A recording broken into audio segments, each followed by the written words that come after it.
너무너무 설교를 잘 하시는 거예요. 뭐가 달라도 다르더라는 거예요. 요즘 설교가 이 서두가 중요하다 그런 말 많이 하거든요.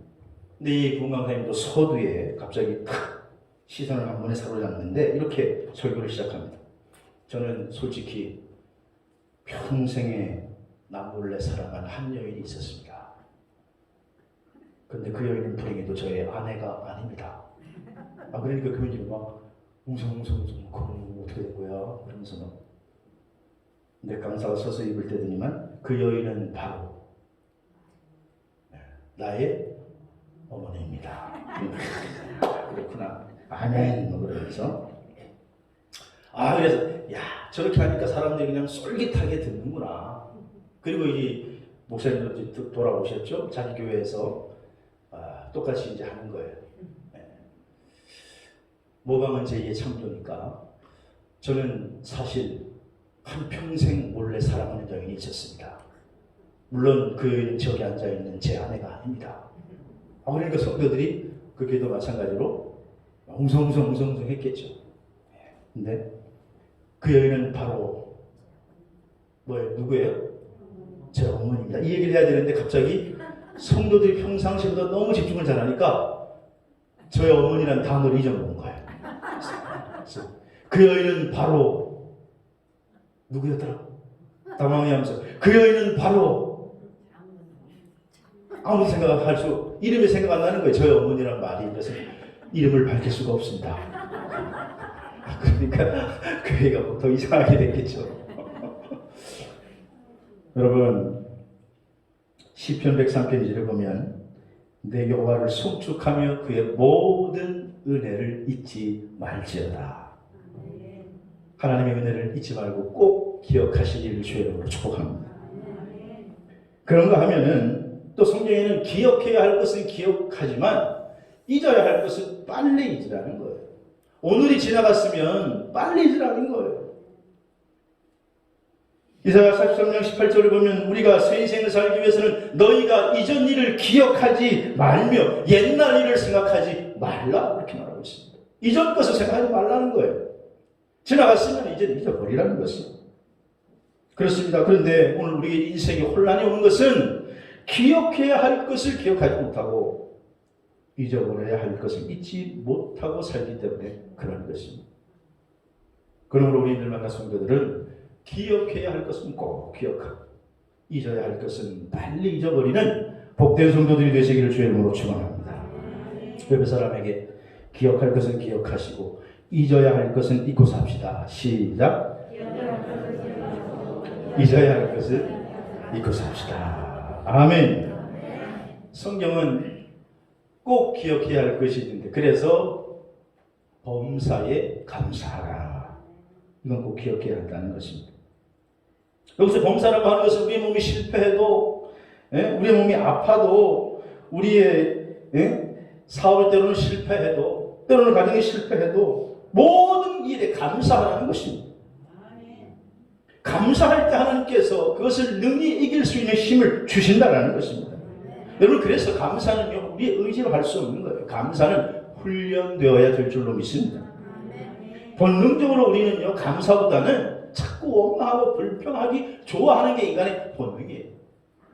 제가 경험해보면 신앙생활 아무리 오래 해도 감사해야지 주일날 와서 아멘 할렐루야 하다가도 교회 문 나서고 조금 자기 몸이 불편하고 힘든 일이 생기면 또 불평하고 또 원망하는 게 인간의 입이에요.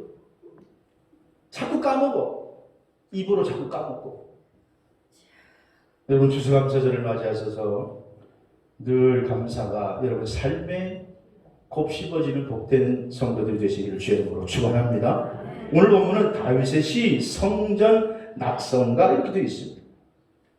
근데 사실 성전 낙성가라고 오늘 되어 있습니다만 여러분 아시는 것처럼 다윗은 성전을 짓지 못했습니다. 낙성식을 해본 적이 없어요. 그래서 이 시편은 아마 성전 낙성식과는 상관없지만 너무 다윗이 신앙 고백이 좋으니까 후대에 이스라엘 백성들이 성전 낙성식을 할 때에 이 노래를 가지고 불렀다라는 말이 될 것입니다. 오늘 본문의 배경이 뭐냐 하면 다윗이 지금 중한 질병이 걸렸고 이스라엘 백성들이 중한 질병이 걸려서 거의 무덤의 문턱까지 갔다가 하나님의 은혜로 고침받고 하나님의 은혜를 감사하며 찬양하는 내용이에요. 오늘 저는 본문을 통해서 다윗의 감사라고 하는 제목을 잡았는데 오늘 그러면 다윗은 지금 어떠한 내용으로 무엇으로 하나님께 감사하고 있을까? 다윗의 감사 첫 번째는 자기의 영혼을 스올에서 끌어주심을 감사하고 있어요. 다시 말하면 하나님 나 같은 존재도 구원해 주심을 감사를 드리나이다. 오늘 본문 시편 30편 3절에 보니까 여호와여 주께서 내 영혼을 수월에서 끌어내어 나를 살리사 무덤에 내려가지 아니하게 하셨나이다. 여기 수월이라고 하는 것은 우리가 알고 있는 죽은 자들의 세계, 무덤, 다른 말로는 음부라고 표현되기도 합니다. 그러니까 그 수월에서 끌어내어서 다윗은 지금 자기가 죽음 직전에 있는 자기를, 죽음의 위기 가운데 있는 자기를 하나님께서 건져주심에 감사한다라고 고백하고 있는 것입니다. 여러분 오늘 이 자리에 그런 분들도 분명히 있을 거예요. 2020년 추수감사일을 맞이했는데 아무리 생각해도 목숨 솔직히 좀 감사할 수 있는 게 별로 없습니다. 근데 여러분 가만히 생각해 보시면 오늘 이 자리에 살아 앉아 있는 것 자체가 감사예요. 많은 사람들 가운데 내가 예수 믿게 된 것도 감사예요. 하나님을 아버지라고 부를 수 있는 것도 그 자체가 감사인 줄로 믿으시기 바랍니다. 역대하 20장에 보면 모압 연합군이 대군을 이끌고 이스라엘 침공, 엔게디 광야에 진을 치고 이스라엘이 이제 호시탐탐 점령할 기회를 엿보고 있는데 그때 이스라엘 왕이 여호사밧입니다. 여호사밧 왕이 그 위기를 만나자 하나님의 전에 달려나가 통곡하며 금식하며 기도합니다. 왜냐하면 자기 눈대로는 지금 그 모압 연합군을 이길 엄두가 나지 않거든요. 지금 이미 승패는 결정된 거예요. 연합군을 이길 힘이 없어요. 역대하 20장 15절에서 17절에 보니까 그래서 하나님 앞에 간절히 기도했더니 하나님이 여호사밧의 기도를 들으시고 야엘 시인을 보냅니다. 그리고 야엘 시인을 통해서 너는 두려워하지 말라. 이 전쟁은 너에게 속한 것이요 하나님께 속하였으니 이 전쟁에는 너희가 싸울 것이 없나니 여호와가 구원하는 것을 보라. 그렇게 말씀합니다. 여호와가 구원하는 것을 보라. 여호사밧이가 하나님의 약속의 말씀을 듣고 땅에 엎드려 경배하며 감사할 때 18절에 보니까 하나님께 경배하며 감사할 때 여호사밧이 찬양대를 조직하고 하나님께 찬양으로 나아가면서 하나님께 감사와 경배를 드렸더니 하나님께서 복병을 일으키셔서 모압 연합군을 22절에 보니까 다 물리쳐 주신 줄로 믿습니다. 이렇게 하나님은 우리의 삶에 때로는 우리의 나라에 개인이든 가정이든 하나님의 장막 안에서 하나님께서 구원하시는 은혜를 경험하게 해주시는 줄로 믿으시기를 바랍니다. 2010년 4월 30일 CNN 방송에서 매우 중요한 사건 하나를 방영하게 됩니다. 좀 오래전 이야기인데 1997년 콜롬비아 나라에서 있었던 일입니다. 지금도 그렇습니다만 이 콜롬비아 나라는 좀 어수선한데 콜롬비아 군 초소에서 근무하던 파블로 에블리오 몬카요라고 하는 병사 하나가 행방불명이 됐습니다. 이때 파블로의 나이는 19살 청년. 근데 그때 콜롬비아에 한참 공산 무장혁명군이 활동할 때라 그냥 막 자기 백성들을 국민들을 납치하고 죽이고 하는 일이 그냥 비일비재한 거예요. 그러니까 파블로라고 하는 병사 하나쯤 없어졌다고 해도 사람들이 관심조차 두지 않죠. 너무나 많은 사람들이 죽고 잃어버리니까. 근데 이 파블로가 살아간 지 10년이 지났습니다. 2017년 뒤였습니다. 근데 아들이 돌아오지 않았습니다. 그러나 사람들의 머릿속에는 이미 이 파블로라고 하는 청년은 다 잊어버린 것이죠. 하지만 파블로의 아버지는 자기 아들을 잊을 수 없는 거예요. 10년이 지나도 돌아오지 않으니까 아버지가 직접 찾아났어요.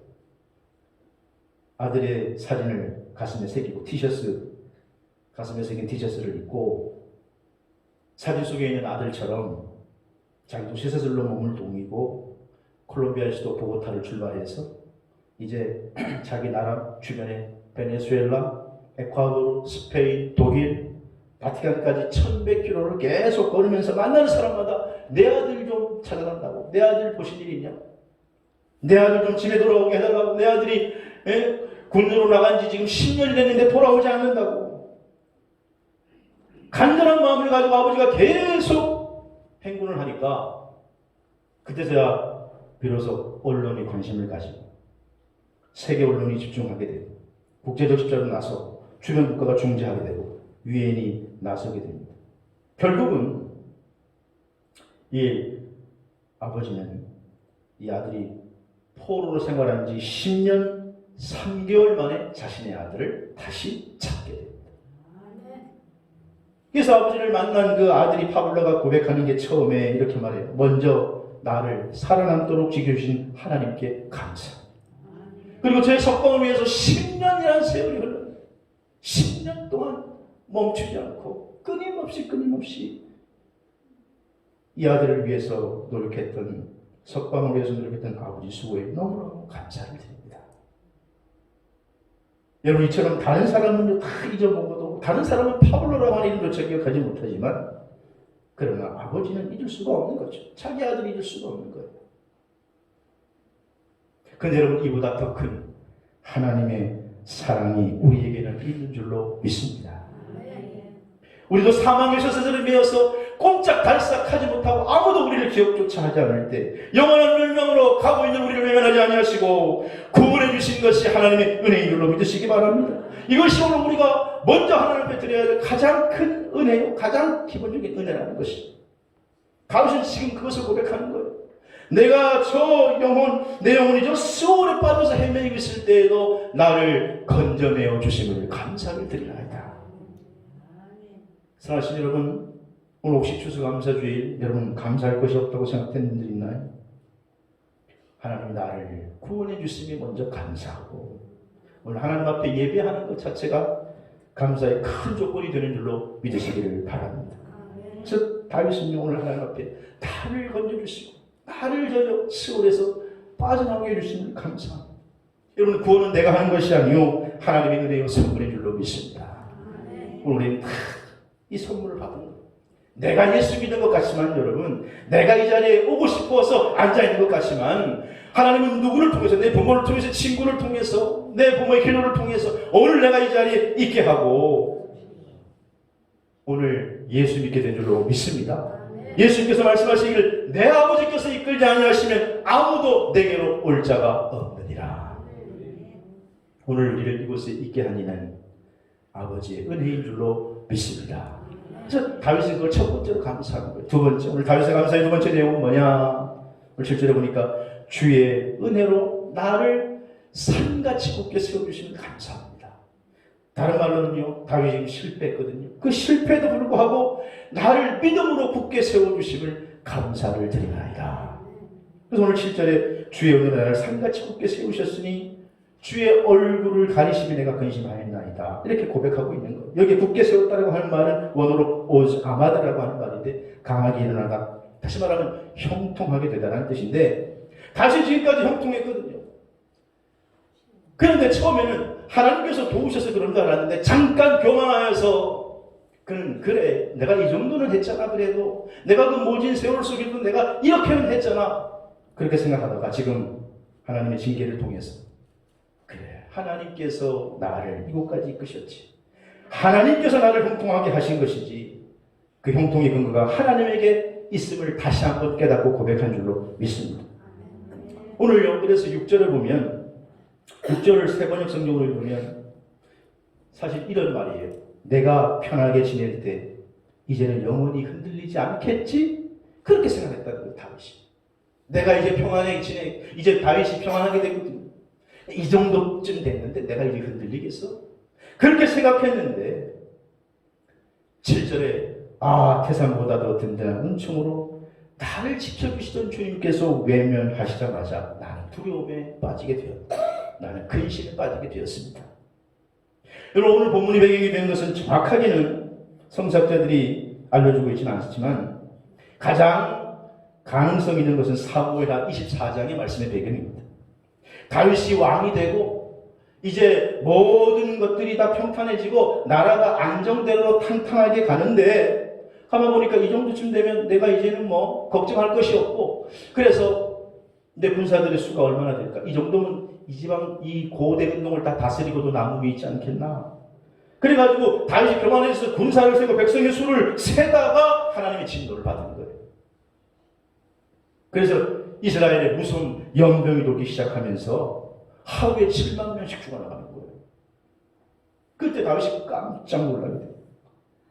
백성들이 죽어나가는 걸 보면서 하나님 차라리 저를 치시면 안 되겠습니까? 그러면서 회개하면서 오늘 이 고백을 하고 있는 거예요. 사실 여러분, 많은 사람들은 성공하면 하나님께 감사할 수 있다고 오해합니다. 그러나 여러분 사실 잘 나가고 성공할 때가 가장 위험한 때예요. 성공해지고 잘 나가면 교만해서 하나님을 등지는 사람들이 많이 있지 하나님께로 돌아오는 사람들 제가 별로 못 봤습니다. 왜냐하면 이제는 나 혼자도 충분히 잘 살 수 있다고 하는 유혹을 받기 때문에 그렇습니다. 성공하면 겸손해져야 될 텐데 우리 사람들은요 그러지 못해요. 그래서 다윗은 지금 이 실패를 통해서 오히려 내가 하나님 실패를 통해서 내 믿음이 더 굳건해지고 오히려 실패를 통해서 하나님께 감사할 수 있음에 지금 감사를 드리나이다 하나님께 찬양을 드리고 있는 것입니다. 여러분 삶이 형통하십니까? 그 형통의 근거가 하나님께 있음을 잊지 마시기를 바랍니다. 그래서요 다윗은요 시편에서 감사하라 감사하라 때로는 감사하리라 이렇게 계속 노래합니다. 시편 7절 17절에 보면 내가 여호와의 의를 따라 감사하며 시편 9편 1절에도 보면 내가 전심으로 여호와께 감사 시편 30편에도 오늘 감사하라 내가 주께 영원히 감사하리이다 그렇게 지금 노래하고 있죠. 근데 실제로 여러분 다윗의 삶을 보면 감사할 수 있는 일이 일어나서 다윗이 감사한 게 아니에요. 오히려 힘들고 어려울 때 다윗은 감사했더니 하나님께서 그의 환경을 감사할 수 있도록 만들어 주신 줄로 믿습니다. 이게 감사의 선순환이라고 그러는 거예요.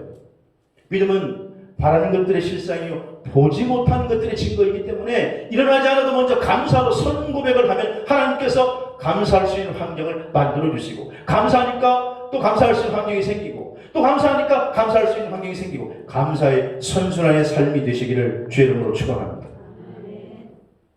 다윗의 인생은요 사실 가만히 보면 그는 유다지파 베들레헴 유다지파 2세 말제 8번째로 태어났습니다. 당시에는 말제는 권리도 없어요.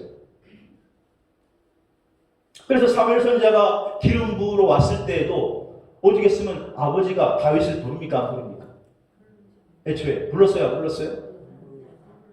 불렀다고 생각하는 분들 성경 다시 읽어보세요.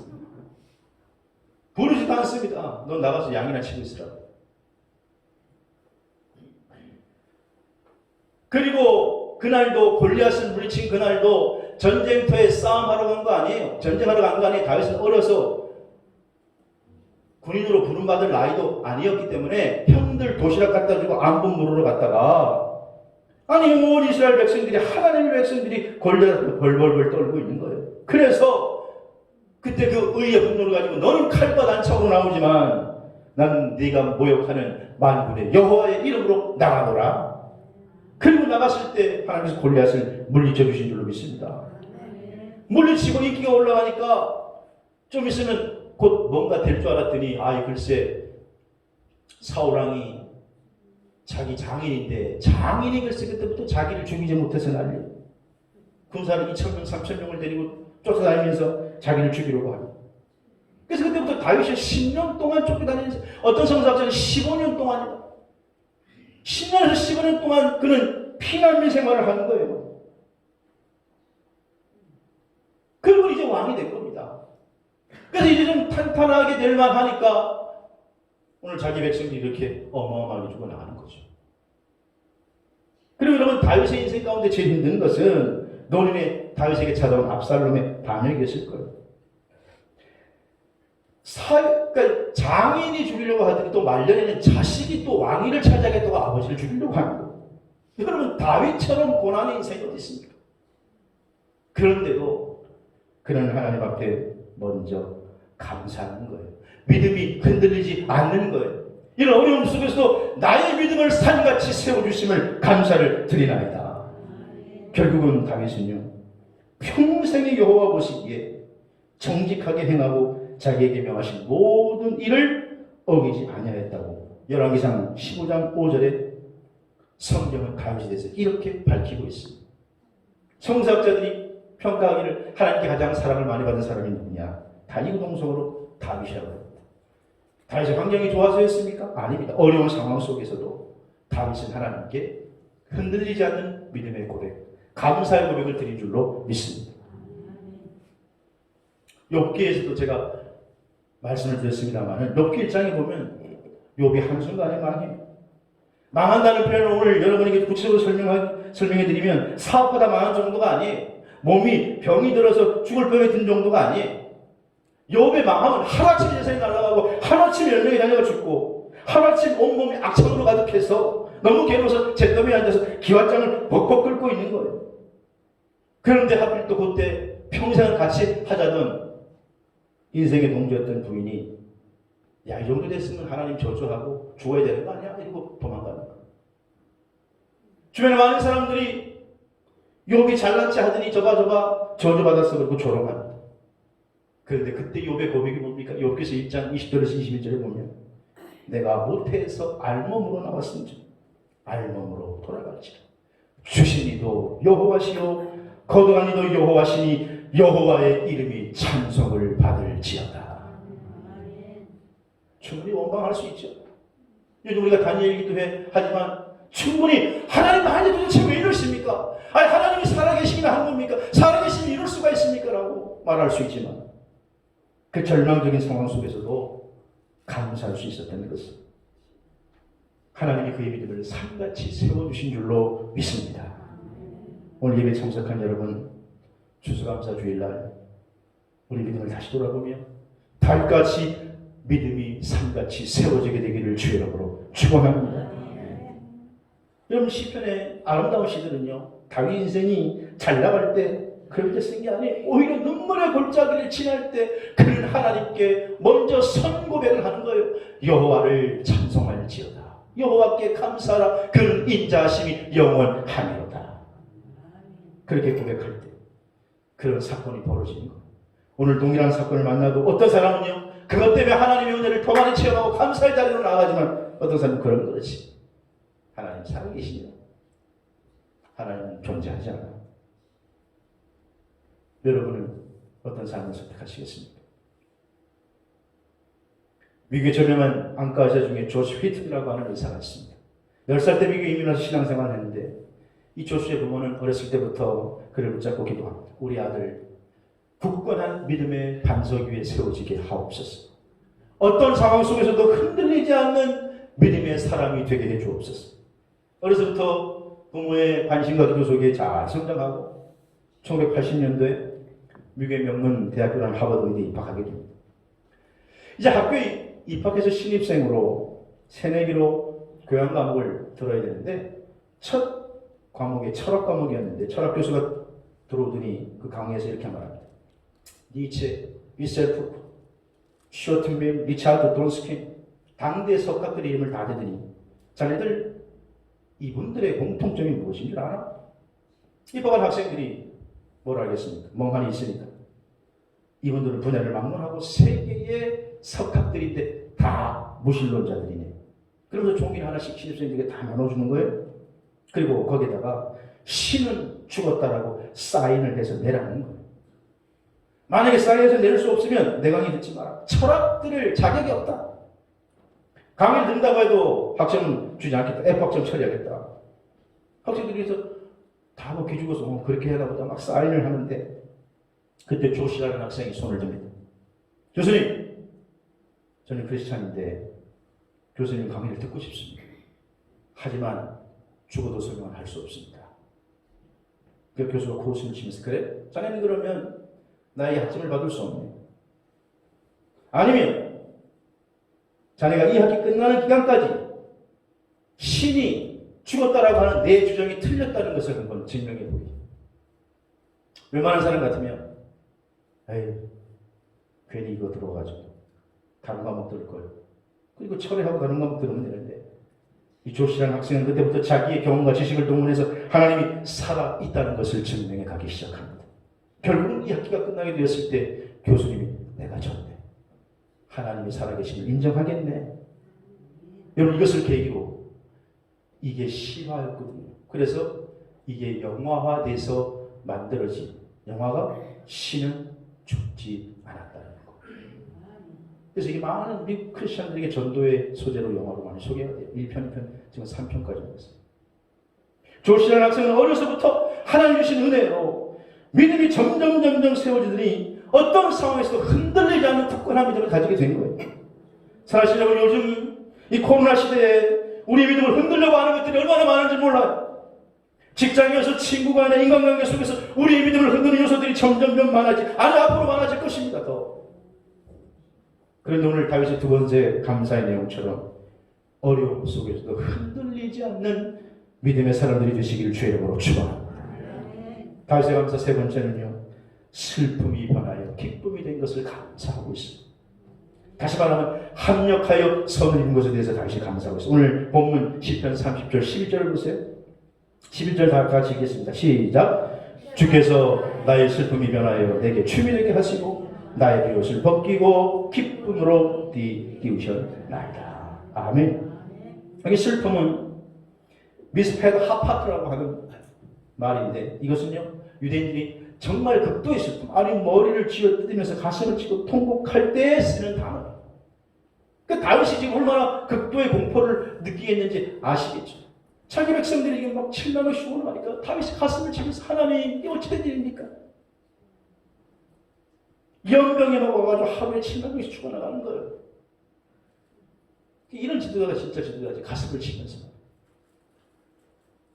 다윗이 너무너무 괴로워요. 그러다가 다윗이 아리우나의 타작 마당을 비싸게 사서 하나님께 제단을 쌓고 제사를 드렸더니 하나님 그 영광을 싹 거둬가 주신 줄로 믿습니다. 그래서 그때 다윗이 베옷을 입고 그 회개하는, 통회하는 마음을 표시하고자 입었던 그 베옷, 그 베옷을 하나님 회개하니까 그 베옷을 벗겨주시고, 그리고 이제는 하나님께 감사의 제사를 드리는 기쁨의 옷을 입혀주셨다고 하나님께 영광을 돌리고 있는 거예요. 사랑하신 여러분, 하나님을 사랑하는 자는 협력하여 선을 이루게 될 줄로 믿습니다. 다니엘 6장에 보면 다니엘이 사자굴의 위기 앞에 서게 돼요. 다니엘은 남의 나라의 포로로 끌려간 사람이에요. 근데 당시에 바벨론 나라는 정말 어마어마했습니다.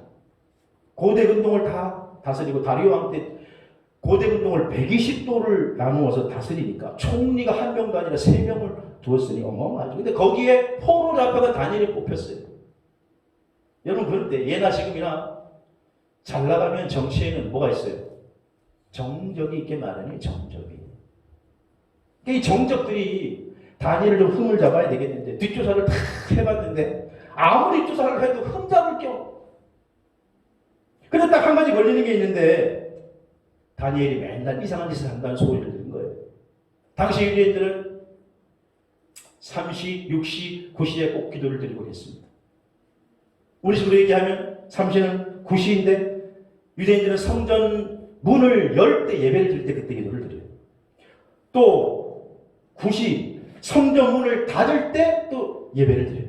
그리고 중간에 6시에도 예배를 이렇게 세 번 드리는데, 그때 다니엘이 예배 드리는 시간에 예루살렘을 향하여 창문을 열어놓고 하루에 3번씩 기도하는 거예요. 근데 이걸 알고 다니엘 정적들이 특별법을 만들어가지고, 다리오 왕이시여, 당신이 유일한 왕이고 고대 근동의 최고의 통치자인데, 당신은 신인데 다른 사람에게 기도하는 사람이 있다면 이건 반역입니다. 사자굴에 넣어서 처리해야 됩니다. 다리오 왕은 뭐 하는 것도 모르고 사인을 해가지고 특별법을 공포하고. 여러분, 다니엘은요, 포로에서부터 총리에 올라갔던 똑똑한 사람입니다. 그 법이 공포되고 그 법에 왕이 도장을 찍었기 때문에 그 법을 어겼다가 어떻게 되는 줄 알아요, 몰라요? 알아요. 근데도 창문도 닫지 않고 예루살렘에 향해 창문을 열고 예전에 하던 하루에 3번씩 무릎을 꿇고 기도하며, 다니엘 6장 10절에 하나님께 감사하였더라. 자기의 죽을 법이 타고 자기를 사로잡을 법이 다가오는데 그는 하나님께 감사하였더라. 이 다리 왕이 약간 좀 멍청한가 봐요. 자기 충신인 다니엘을 자기가 죽게 했으니 그제서야 깨닫고는 사자굴로 그 다음날 달려가가지고 다니엘아 네가 지키는 네가 섬기는 하나님이 너를 보호하였더냐, 너를 건져주셨느냐. 다니엘 6장 20절에 보니까 나의 하나님이 천사를 보내어 사자에게 보호하였으므로 나를 살리셨나이다. 하나님이 다니엘을 지키니까 오히려 사자들이 밤새 보초를 지켜줍니다. 그리고 24절에 보니까 다니엘을 모함한 사람들을 다리오 왕이 전부 사자굴에 집어넣고 26절 27절에 보니까 내가 이제 조소를 내리는데 내 나라에서는 하나님 앞에 떨며 두려워할지니 그는 살아계시는 하나님이시라. 그의 권세는 무궁할 것이. 그리고 27절 다니엘이 사자에게서 벗어나게 하였습니다. 결론적으로 28절에는 다니엘이 다리오 왕의 시대와 바사 사람 고레스의 왕의 시대에까지 형통하게 되었더라. 여러분, 우리의 삶을 살아갈 때 크고 작은 일들이 많이 있습니다. 하지만 하나님을 사랑하는 자는 슬픔이 변하여 기쁨이 되고 합력하여 선을 이루게 해주시는 줄로 믿습니다. 영국의 역사학자 중에 토마스 칼라일이 있습니다. 이분이 쓴 책이 프랑스 혁명사라고 하는 대작이죠. 이 책에 얽힌 비하인드 스토리가 있는데 이 책을 쓸 때 그때는 뭐 다 원고를 쓰니까 수년간 일일이 원고를 써서 프랑스 혁명사라고 하는 어마어마한 대작을 완성하고 너무 기분이 뿌듯한 나머지 탈고를 딱 하고는 기쁨의 산책을 나서서 쫙 산책을 한 바퀴 하고 돌아왔어요. 근데 그녀의 집에 있던, 그때는 뭐 하녀가 있었으니까 그의 집에 있던 하녀가 난로에 장작불을 피우다가 뭔 종이가 이렇게 막 구겨져 있고 쌓여져 있고 하니까 이게 뭐야, 쓰레기 뭉칠 주인님이 놔두고 가셨네. 그리고는 그게 그냥 쓰레기인 줄 알고 그걸 몽땅 데다가 화로불에 홀라당친 거예요. 기가 막힌 일이었지. 갔다 오니까 온부가 사라졌어요. 어디 가냐 그러니까 아니 아까 그 쓰레기도 다 내가 화로불에 집어넣었다고. 그러니 그걸 그 하녀를 죽일 거예요, 살릴 거예요.